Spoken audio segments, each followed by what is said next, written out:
Hi everyone. You may remember that a couple of weeks ago it was revealed that Sharia courts are now operating here in Britain with the full backing of the law, even though they discriminate against women as a matter of course. And what this means is that those women who are intimidated into using these courts, as some of them will be, and everyone knows it, they will now find that they have the full weight of the British legal system lined up against them, alongside the patriarchal bigotry in their own communities.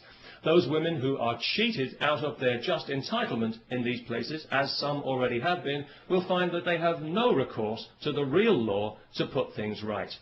In other words, we are now accommodating Saudi Arabian legal principles here in Britain, just as we accommodate their corrupt business practices and their threats against our national security when we try to investigate them. If you live in Britain and if you think these courts are a bad idea, please sign the petition to which I have linked, asking that they be abolished and that this poison be removed from our society and that we revert to the rule of civilised law with equal rights for all, if that's not too much trouble. You know, over the last 11 years of this Labour government that we've had in Britain, the British people have seen their society subjected to social engineering on a massive scale by a misguided and arrogant liberal elite who, in their eagerness to fragment the fabric of our society, have actually succeeded in giving civilised values a bad name.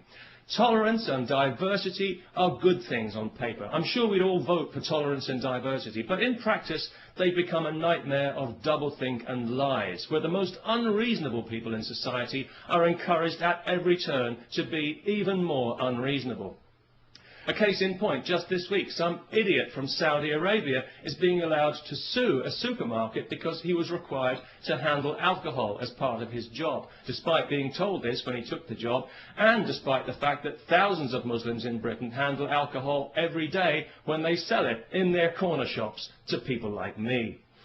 I do find it quite ironic that Islam forbids intoxication when you consider how many Muslims are seemingly so intoxicated by their religion, especially in Saudi Arabia. So it was no surprise to me to hear that this idiot was from Saudi Arabia, because I think we all know that that entire country is mentally ill.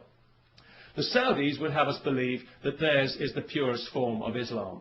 Well, I don't know about that, but it's certainly the nuttiest form. It's barking mad, if you'll pardon the canine metaphor, and it's pig ignorant, even if you won't.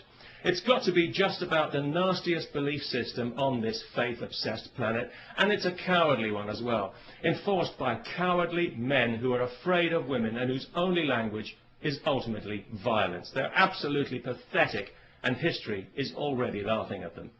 If the term human rights means anything in this world, then one day the Saudis will pay out as much in compensation for their abuse of women as the Catholic Church has for its abuse of children. And I'll certainly drink to that.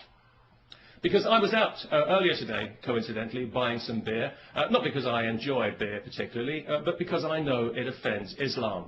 Although it didn't seem to bother the Muslim shopkeeper I bought it from, maybe he was just being polite. Anyway, as I was leaving the shop with my beer, two women happened to walk past wearing burqas. Nothing too unusual about that, not anymore, not in London anyway, and nobody really paid it much attention, apart from one small child who I overheard describing them to her mother as letterbox ladies, which I thought was actually quite inventive and rather charming. But of course it was also deeply offensive, so we had the child put to death. No, not really.